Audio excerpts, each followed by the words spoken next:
Hi friends, welcome to my honey stories. నేను మీ Lakshmi. Mister arrogant, వీడికి guts ఎక్కువ. 19 episode. Nani, తన కష్టం ఏమీ వేస్ట్ కాదు. మన కంపెనీ ఉండగా వేరే చోట జాబ్ చేయడం ఏంటి నాన్ సెన్స్. కాకపోతే తనకు ఓకే అయితే తన స్టడీస్కి తగ్గ జాబ్ మనమే ఇద్దాం. శాలరీ హోమ్కి ఇస్తుందో ఏం చేసుకుంటుందో తన ఇష్టం అని చెప్పి స్పీడ్గా తన రూమ్కి వెళ్ళిపోయాడు ఆర్యన్. ఆ మాటలు విన్న భారతీ బ్యాచ్ ఒక్కసారిగా గతుక్కుమన్నారు. అస్సలు ఊహించిన డెసిషన్ కావడంతో ఏం మాట్లాడాలో తెలియక ఒకరి మొహాలు ఒకరు చూసుకున్నారు.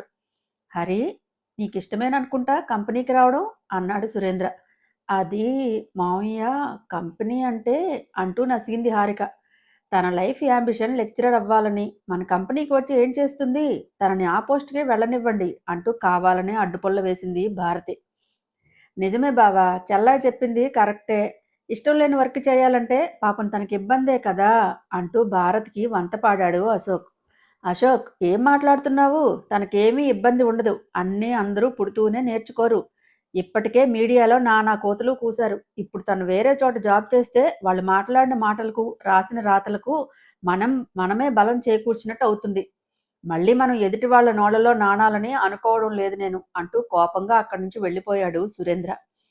చేప మూతిలా ముడిచి చిన్నగా నవ్వుతూనే భారతి వైపు చూసి ఎలా ఉంది అన్నట్టు కళ్ళెగరేసింది హారిక. అది చూసి కోపంతో ఉడికిపోతూ ఏమీ అనలేక అక్కడి నుంచి దుమదుమలాడుతూ వెళ్ళిపోయింది భారతి. పీసీలో మెయిల్స్ చెక్ చేసుకుంటున్న సురేంద్రను కోపంగా చూస్తూ సురేంద్ర అంటూ గట్టిగా పిలిచింది భారతి.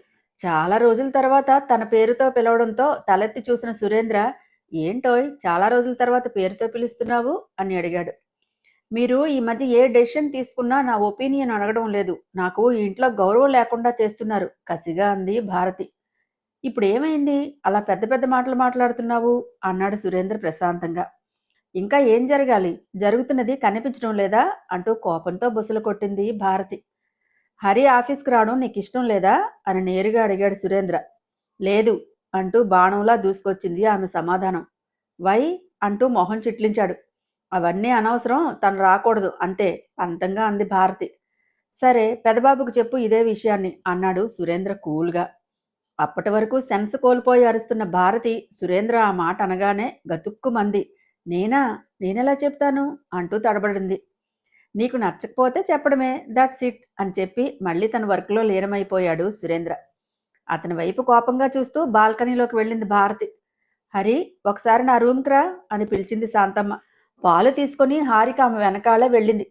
అక్కడ కూర్చో అంటూ బెడ్ చూపించింది బామ్మ. వెళ్ళి డోర్ లాక్ చేసి వచ్చి తిరిగి వచ్చింది.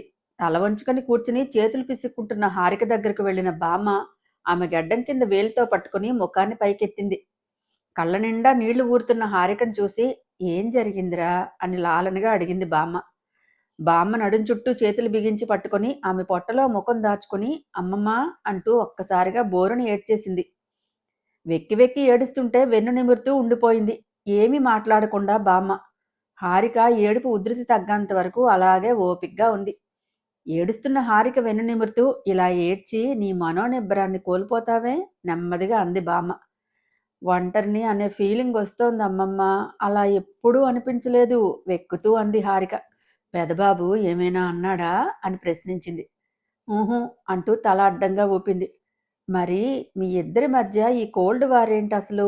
జాబ్ రాకపోయినా జాబుకు వెళ్తానని ఎందుకు చెప్పావు? నీ ఆలోచన ఏంటో ఇప్పటికైనా చెప్తావా అంది శాంతమ్మ. నేను ఆర్యన్ని లవ్ చేశానమ్మమ్మ. నాకు తెలుసు, మీ మొదటి రాత్రి జరిగిన తెల్లారే తెలిసింది. కళావంతంగా వెలిగిపోతున్న నీ మొహం చూసినప్పుడే గెస్ చేశాను అంది బామ్మ. నేను ప్రేమించిన వ్యక్తి ఆర్యన్ అని తెలిసి ఆనందపడాలో, నాపై తనకు ఉన్న అంతులేని ద్వేషానికి బాధపడాలో తెలియడం లేదమ్మమ్మ అంది హారిక. నీ మనసులో ఉన్నది ఏంటో ముందు అది చెప్పు అంది బామ్మ. నాకు ఆర్యన్ కావాలమ్మమ్మ, తన ప్రేమ కావాలి అంది బేలగా. మరి ఏం చేద్దామనుకుంటున్నావు? నువ్వు ఆర్యన్ని లవ్ చేసింది తాళి కట్టేటప్పుడు తెలియదా? అసలు ఏం జరిగింది మీ ఇద్దరి మధ్య అంది బామ్మ. నా మీద తనకు అసహ్యం ఎందుకు కలిగిందో నాకు తెలియదు. నాకు క్రిష్ పరిచయం అయ్యాడు. 6 నెలలు స్నేహం చేశాడు. సడన్ గా మాయమై ఆర్యన్గా కనిపించాడు అంది హారిక. పెదబాబు తన మొహం నీకు చూపించకుండా నీతో స్నేహం చేశాడా అంటూ ఆశ్చర్యంగా చూసింది బామ్మ. అవును అన్నట్టు క్యూట్గా తలూపింది హారిక. ఇదంతా చూస్తుంటే ఏదో సస్పెన్స్ థ్రిల్లర్ మూవీలా ఉంది అంటూ తల పట్టుకుంది. అమ్మమ్మ అంటూ బామ్మ చేతులు పట్టుకొని నేనే తప్పు చేయలేదని మీరు నమ్ముతారా అంది. ఏంటా పిచ్చి మాటలు? నిన్ను నమ్మకపోతే ఎవరిని నమ్ముతాను అని కసిరి, అసలు మీ పరిచయం ఎలా అయిందో చెప్పవే అంది బామ్మ. నాది డిగ్రీ పూర్తయ్యాక ఇక హోంలో ఉండకూడదు. అది అక్కడ రూల్. కానీ నాకు అక్కడి నుంచి వెళ్ళాలని అనిపించలేదు. అందుకే అక్కడే పిల్లలకు టీచర్‌గా చెప్తుండేదాన్ని. ఒకరోజు కొందరు వ్యక్తులు వచ్చారు. వాళ్ళ ఎన్‌జీఓలో వాలంటీర్‌గా జాయిన్ అవ్వమన్నారు. స్లమ్ ఏరియా పిల్లలకు చదువు యొక్క ప్రాముఖ్యత చెప్పడం, వాళ్లకు మంచి మార్గంలో నడిపించడం, పేదవాళ్లకు ప్రభుత్వం నుంచి వచ్చే సహాయాలను ఎలా పొందాలో తెలియచేసి హెల్ప్ చేయడం, మద్యానికి బానిసైన వాళ్లకు దానివల్ల కలిగే కష్టనష్టాల గురించి అవగాహన కల్పించడం, అవే వాళ్ళ లక్ష్యాలు. నాకు నచ్చింది.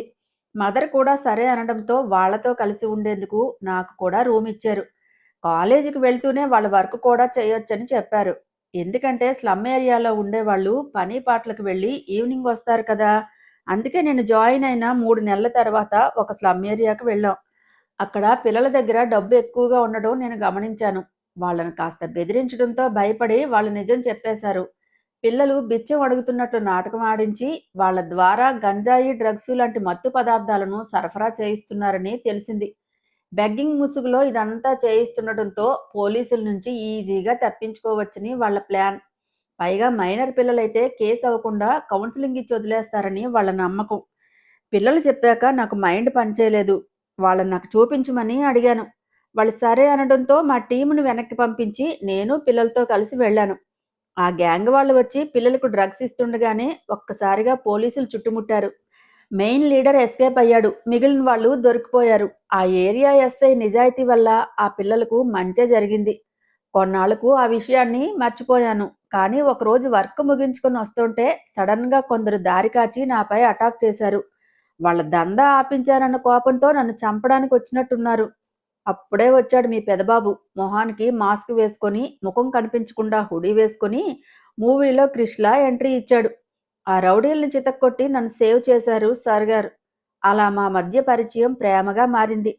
రేపు నీకో సర్ప్రైజ్ ఉంది, బయటికి వెళ్దామని చెప్పి వెళ్ళాడు ఒకరోజు. నెక్స్ట్ డే తన కోసం చాలా ఆశగా వెయిట్ చేశాను. కానీ రాలేదు. రోజులు వారాలుగా మారాయి. క్రిష్ జాడ తెలియలేదు.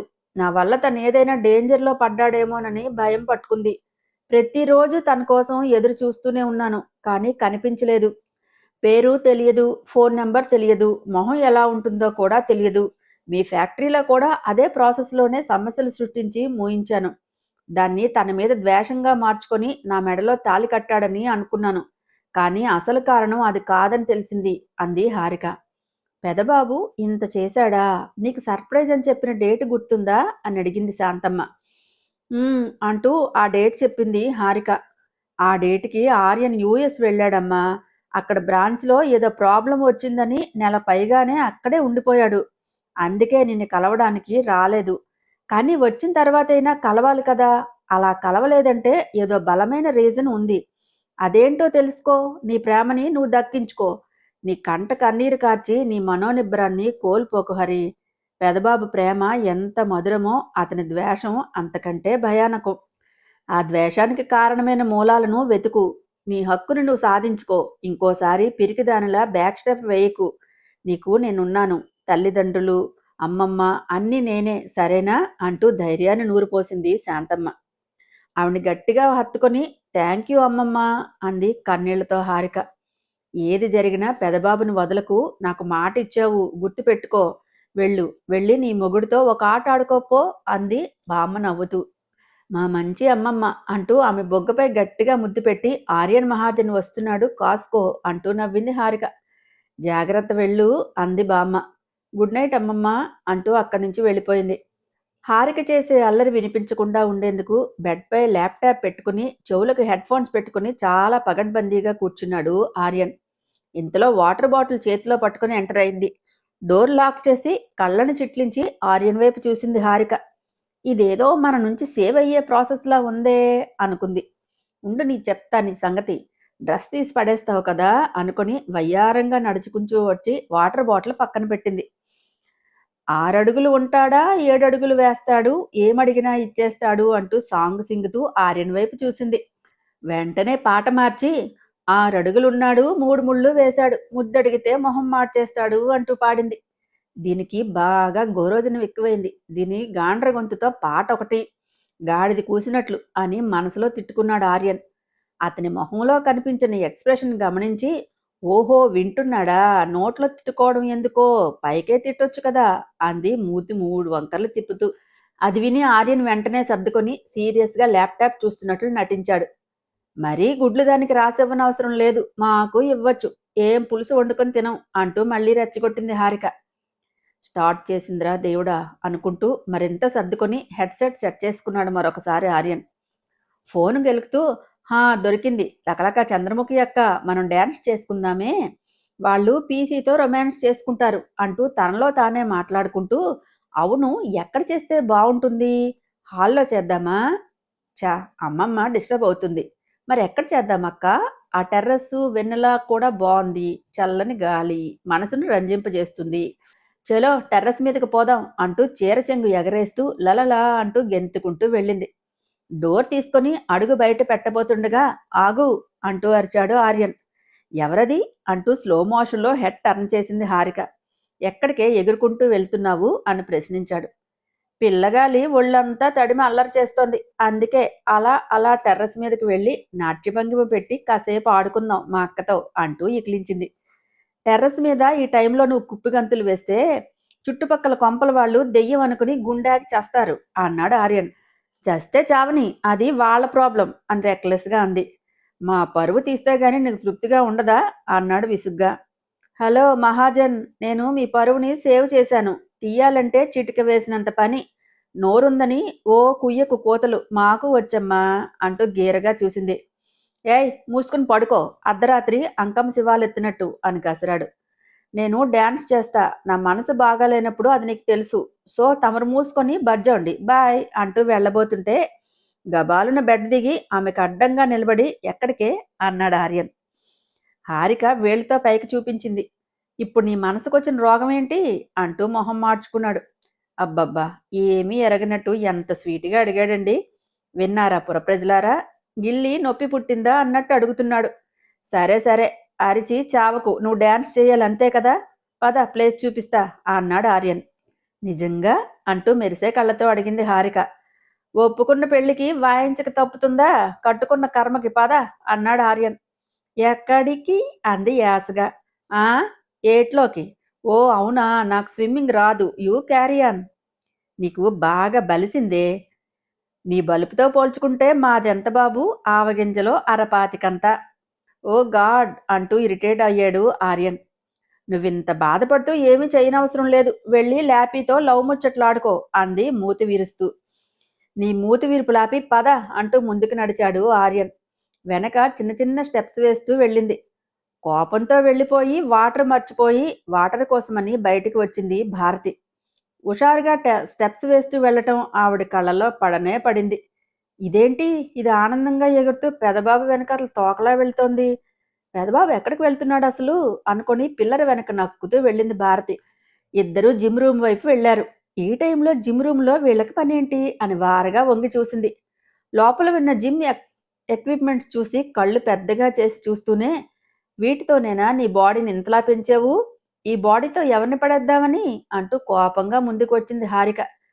నీ జిడ్డు మొహాన్ని మాత్రం కాదులే, ఓ ఫీల్ అయి చావకు అని డంబుల్స్ని తీసి ప్లేస్ ఖాళీ చేస్తూ, చాలా నీ ఎగరడానికి అన్నాడు ఆర్యన్. మావి జిడ్డు మొహాలు, మీవి వికసించే పారిజాత పుష్పాలు అని సణుగుతూనే, అది ఎగరటం అనరు అంటూ మూతి ముడిచింది హారిక. పోనీ కుప్పిగెంతులు ఓకే చేసుకో అంటూ అని సైడ్కి వెళ్ళి అక్కడే ఉన్న చైర్లో కూడబడ్డాడు. ఎందుకంటే హారిక చేసే క్లాసికల్ డాన్స్ అంటే చాలా ఇష్టం ఆర్యన్కి. అది చూడటం తనకు నచ్చి ఏదో ఇష్టం లేనట్టు బిల్డప్ ఇస్తూ ఉంటాడు సార్ గారు. భారత హెడ్ కనిపించకపోయినా పైటి చెంగు కనిపించింది హారికకి. అమ్మ అత్తకాని దొత్త, మా మీద నీ నిఘా నేత్రం వేశావా, చెబుతా ఉండు అని చిలకలా కులుకుతూ, ఆర్యన్ నువ్వు జతగా చేస్తావా, శివపార్వతుల్లా చేద్దాం అంది గారాలు పోతూ క్యూట్గా చూస్తూ హారిక.